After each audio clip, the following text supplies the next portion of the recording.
Sur fond d'augmentation des effectifs du groupement russe dans la région de Pokrovsk, les militaires ukrainiens ont mené une opération dans la ville pour y hisser le drapeau, prétendument au centre-ville. C'est ce qu'annonce notamment le 3e corps des troupes d'assaut aéroportées. Les assaillants du régiment Skala hissent le drapeau ukrainien au centre de Pokrovsk. Malgré les mensonges du Kremlin sur la prise de la ville, l'Ukraine se bat, continuera de se battre et ne cédera pas son territoire aux occupants. Il a été précédemment rapporté que des forces spéciales de la direction principale du renseignement ont été envoyées dans la région de Pokrovsk. L'objectif de l'opération est de protéger les voies d'approvisionnement des troupes ukrainiennes. Le commandant en chef des forces armées ukrainiennes, Oleksandr Syrsky, a déclaré qu'à un certain moment à l'automne, il n'y avait déjà plus de militaires ukrainiens à Pokrovsk. Mais à partir du 15 novembre, les forces de défense ukrainiennes ont réussi à reprendre le contrôle d'environ 13 km² de territoire dans les limites de Pokrovsk.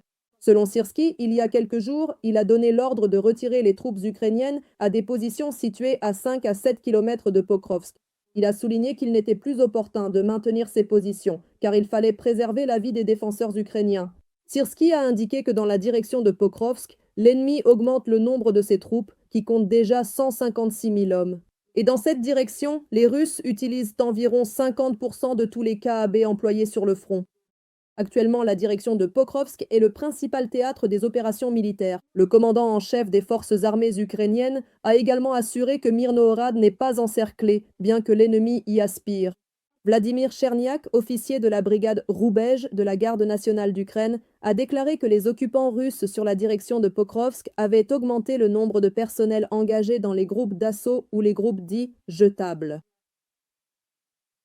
En ce qui concerne l'infanterie, on peut dire que les Russes ont augmenté le nombre de personnels engagés dans les groupes d'assaut ou les groupes dits jetables. C'est-à-dire que, si auparavant il s'agissait pour ainsi dire de personnes peu professionnelles, des mobilisés qui s'accumulaient en groupe, maintenant ils ont fait venir leurs réserves de la marine. Selon le militaire, les Russes mènent désormais des assauts en groupes de 5 à 7 personnes. C'est pourquoi les groupes de 2 ou 3 sont observés moins fréquemment. L'officier a expliqué que l'armée de la Fédération de Russie sent qu'elle peut se le permettre, compte tenu des conditions météorologiques.